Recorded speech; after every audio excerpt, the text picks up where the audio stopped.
Welcome dear students. आज की study हम स्टार्ट करते हैं chapter 1 electric charge and electric field के टॉपिक इलेक्ट्रिक फ्लक्स से। Electric flux electric field line से रिलेटेड है। जब हम इलेक्ट्रिक फील्ड में किसी सरफेस को रखते हैं तो उस सरफेस से परपेंडिकुलर डायरेक्शन में पास होने वाली total electric field lines electric flux कहलाती है। यानी electric flux is number of electric field lines which are passing normally through a surface in the electric field। इसकी वैल्यू हम सरफेस पर इलेक्ट्रिक फील्ड की इंटेंसिटी और सरफेस के area के डॉट प्रोडक्ट से कैलकुलेट कर सकते हैं। Phi equal E vector dot S vector. Phi electric flux का नोटेशन है। E electric field intensity and S area of the surface. Scalar product के फार्मूले से phi equal E S cos theta लिखा जा सकता है अगर किसी सरफेस पर इलेक्ट्रिक फील्ड की डायरेक्शन और एरिया के बीच का एंगल थीटा है तो phi equal E S cos theta. हम इस फार्मूले से एस आई सिस्टम में इलेक्ट्रिक फ्लक्स की यूनिट बना सकते हैं। फाई इक्वल इलेक्ट्रिक फील्ड की यूनिट न्यूटन पर कूलम होती है, एरिया की unit metre square, cos theta dimensionless है तो न्यूटन मीटर स्क्वायर पर कूलम। हम इसका डायमेंशन फार्मूला भी बना सकते हैं। फाई इक्वल न्यूटन यानी फोर्स का फार्मूला होता है mlt-2, कूलम चार्ज का फार्मूला होता है a इंटू टी और metre square area L2, electric flux की यूनिट ml3 t -3 a -1 होगी। अब हम इस आगे नेक्स्ट क्वेश्चन पर आते हैं। वो इलेक्ट्रिक फ्लक्स से रिलेटेड एक थ्योरम है। ये थ्योरम गॉस द्वारा दी गई थी। गॉस ने इलेक्ट्रिक फ्लक्स की वैल्यू एक क्लोज्ड सरफेस के लिए कितनी होनी चाहिए ये हमें बताया। गॉस के अकॉर्डिंग अगर वैक्यूम में या एयर में किसी भी साइज की किसी भी शेप की एक सरफेस इलेक्ट्रिक फील्ड में रखी है, इलेक्ट्रिक फील्ड वैक्यूम या एयर में होनी चाहिए और इस इलेक्ट्रिक फील्ड में अगर कोई सरफेस है, क्लोज्ड सरफेस है, शेप कोई भी हो सकता है, साइज कुछ भी हो सकता है इसका, तो इस सरफेस से पास होने वाला टोटल इलेक्ट्रिक फ्लक्स, सरफेस का जो इलेक्ट्रिक फ्लक्स है वो उसके अंदर के चार्ज के 1/ε0 टाइम्स होता है। मान लीजिए यहाँ इस शेप में सरफेस दी हुई है, जरूरी नहीं है सरफेस इस शेप में हो, कोई भी जिगजैग चाहे जैसी सरफेस अपन ले सकते हैं, क्लोज होनी चाहिए। ये एक क्लोज सरफेस है। क्लोज सरफेस का कोई इनिशियल कोई फाइनल पॉइंट नहीं होता। एक सर्कल भी हो सकता है, एक रेक्टेंगल भी हो सकता है, एक हेक्सागोनल भी हो सकता है, कोई भी शेप इसमें हम ले सकते हैं या इनडेफिनेट शेप हो सकता है। अब इस सरफेस का जो फ्लक्स है गॉस के अकॉर्डिंग वो इसके अंदर अगर चार्ज Q है तो Q और ε0 जिसको एयर की परमिटिविटी कहते हैं, ये है गॉस की थ्योरम। Phi equal Q/ε0। इसे इस तरीके से हम लिख सकते हैं Q इंटू 1/ε0। तो गॉस की थ्योरम में जो स्टेटमेंट हमने लिखा है उसमें बताया गया है total electric flux through a closed surface in electric field in vacuum or air is equal to 1/ε0 times of the charge present inside the surface। किसी भी सरफेस के अंदर जो चार्ज प्रेजेंट है उस चार्ज का 1/ε0 टाइम्स उस सरफेस का इलेक्ट्रिक फ्लक्स होता है। ऐसा हमें प्रूफ करना है। इसे प्रूफ करने के लिए हम सरफेस पर एक पॉइंट लेते हैं। सरफेस के अंदर O पॉइंट पर चार्ज क्यों है? O पॉइंट सरफेस के अंदर किसी भी जगह हो सकता है, किसी भी प्लेस पर हो सकता है। हमें पॉइंट लेना है सरफेस पर। यहाँ आप किसी भी जगह पॉइंट ले सकते हैं। ये पॉइंट हमने कंसीडर कर लिया इस डिस्टेंस r।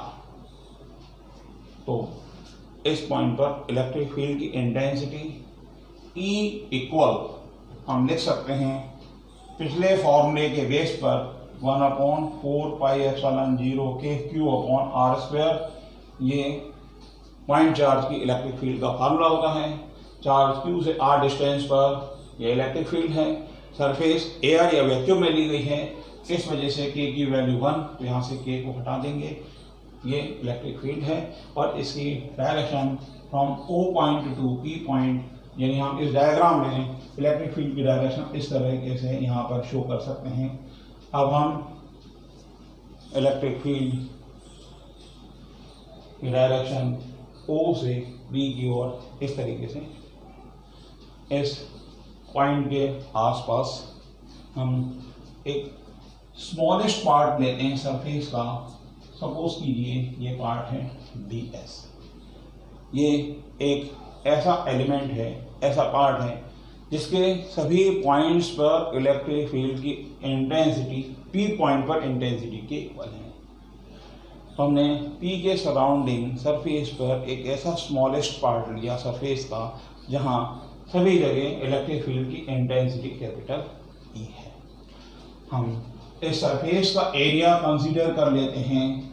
सरफेस का एरिया नॉर्मल होता है। ये लाइन हमने नॉर्मल कंसीडर की है, Pn नॉर्मल है, तो ये सरफेस के एरिया की डायरेक्शन है। सपोज कीजिए इसके बीच में एंगल थीटा बन रहा है, तो इस सरफेस का इलेक्ट्रिक फ्लक्स d∅ हम लिख सकते हैं E into ds cos theta. E की वैल्यू हम पुट करेंगे, d∅ की वैल्यू हमें मिलेगी 1/4πε0 Q/r²। S की प्लेस पर यहाँ ds लेना है क्योंकि सरफेस हमने ds ली है। ds cos theta. अब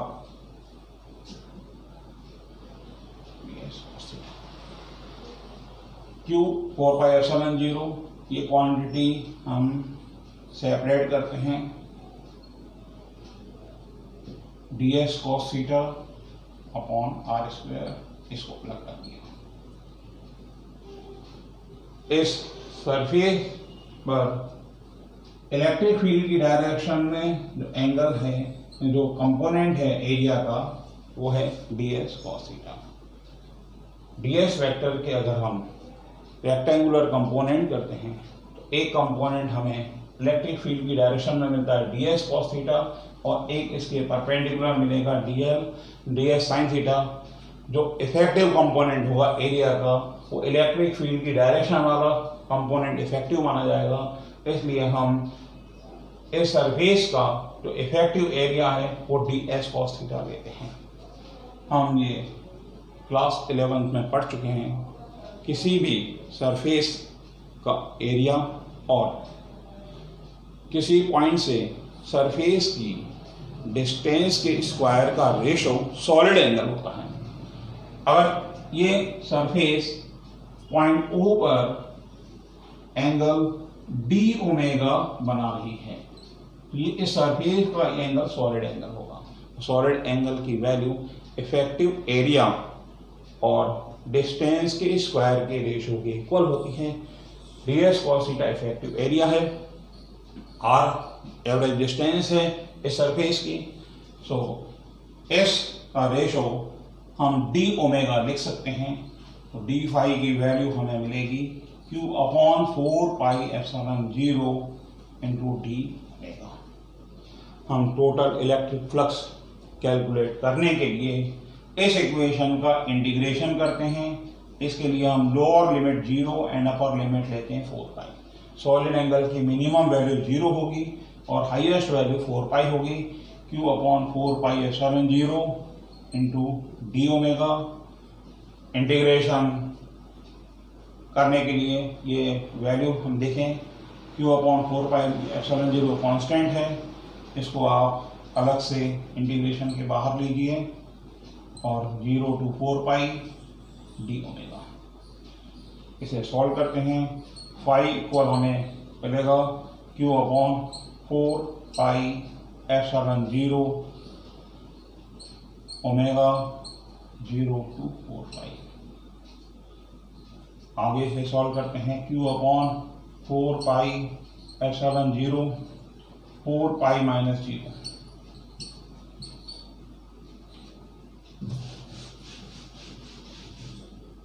तो फाई इक्वल हमें मिलेगा Q अपॉन एप्सिलॉन 0, जो गॉस की थ्योरम का स्टेटमेंट है। 4 पाई में से 0 माइनस करेंगे, 4 पाई बचेगा, 4 पाई से 4 पाई कैंसिल हो गया, 0 अपॉन एप्सिलॉन 0। अब हम डिस्कस करते हैं गॉस थ्योरम की एप्लीकेशन। गॉस थ्योरम की फर्स्ट एप्लीकेशन है to find intensity of electric field due to point charge. Gauss theorem की हेल्प से हम किसी पॉइंट चार्ज से इलेक्ट्रिक फील्ड की इंटेंसिटी फाइंड कर सकते हैं। वैसे हम इलेक्ट्रिक फील्ड की इंटेंसिटी का फार्मूला अभी हम लिख चुके हैं। E equal 1 upon 4 pi epsilon 0 Q upon R square होता है। ये फार्मूला हम गॉस थ्योरम की हेल्प से भी फाइंड कर सकते हैं। तो हम पहले एक पॉइंट कंसीडर करते हैं, O पॉइंट। यहाँ कंसीडर करते हैं चार्ज Q। इस चार्ज से हम स्मॉल r डिस्टेंस पर एक point O point charge Q, O से r डिस्टेंस पर एक पॉइंट कंसीडर किया P। हम इस पॉइंट पर इलेक्ट्रिक फील्ड की इंटेंसिटी फाइंड करेंगे with help of Gauss theorem. तो गॉस थ्योरम से इलेक्ट्रिक फील्ड इंटेंसिटी फाइंड करने के लिए हम एक स्फीयर ड्रॉ करते हैं। ये स्फीयर r रेडियस का है और सेंटर O से होकर पास हो रहा है। ये एक स्फीयर है जिसकी रेडियस r है और सेंटर O है। डेफिनेटली ये स्फीयर P पॉइंट से होकर के पास होगा।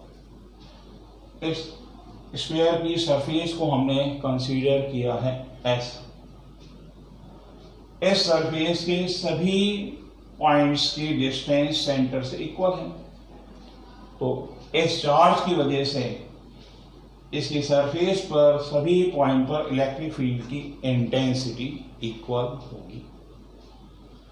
इलेक्ट्रिक फील्ड अगर अपन P पॉइंट पर E कंसीडर करते हैं तो S सरफेस के सभी पॉइंट पर इलेक्ट्रिक फील्ड की इंटेंसिटी कैपिटल E होगी और इसकी डायरेक्शन O और P पॉइंट को ज्वाइन करने वाली लाइन इस डायरेक्शन में होगी। इलेक्ट्रिक फ्लक्स कैलकुलेट करने के लिए हमें इलेक्ट्रिक फील्ड में एरिया का मल्टीप्लाई करना है, उसका डॉट प्रोडक्ट करना है। अब यहाँ इस पॉइंट पर अगर हम एरिया लें, अगर हम इस पूरी सरफेस के एरिया को इस पॉइंट पर शो करें तो एरिया हमेशा नॉर्मल होता है, परपेंडिकुलर होता है। एरिया की डायरेक्शन भी इलेक्ट्रिक फील्ड की डायरेक्शन में ही होगी। दोनों की डायरेक्शन सेम है। जब दोनों की डायरेक्शन सेम है तो इलेक्ट्रिक फ्लक्स की वैल्यू हमें मिलेगी E into S into cos 0 degree, क्योंकि जितनी जो डायरेक्शन इलेक्ट्रिक फील्ड की है वही डायरेक्शन एरिया की है। कॉस 0 डिग्री की वैल्यू 1 होती है। सो फाई इक्वल हमें E इंटू एस की वैल्यू हम जानते हैं 4 पाई r स्क्वायर। तो ये इलेक्ट्रिक फ्लक्स की वैल्यू हमें मिलेगी according to Gauss theorem phi equal Q upon epsilon 0। इन दोनों का कंपैरिजन करेंगे तो हमें ई की वैल्यू मिलेगी। दोनों के RHS इक्वल कर दीजिए, E into 4 pi R square equal Q upon epsilon 0। So E की वैल्यू हमें मिलेगी 1 upon 4 pi epsilon 0 Q upon R square, जो इलेक्ट्रिक फील्ड इंटेंसिटी का फार्मूला होता है।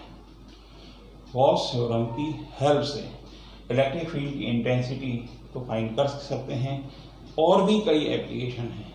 ऐसी ही एक और एप्लीकेशन है कूलॉम इनवर्स स्क्वायर लॉ को वेरीफाई करना। इस फार्मूले तक आप ध्यान रखिए। इसी तरीके से हम कूलॉम इनवर्स स्क्वायर लॉ को भी प्रूव कर सकते हैं। आज के लिए जो स्टडी की गई है, जो आपको सिखाया गया है आज, उतना ही सफिशिएंट है। उसी को आप पढ़ते रहिए, उन्हीं को लर्न कीजिए। नेक्स्ट क्वेश्चन अगले वीडियो में आपको समझाएंगे। Thank you.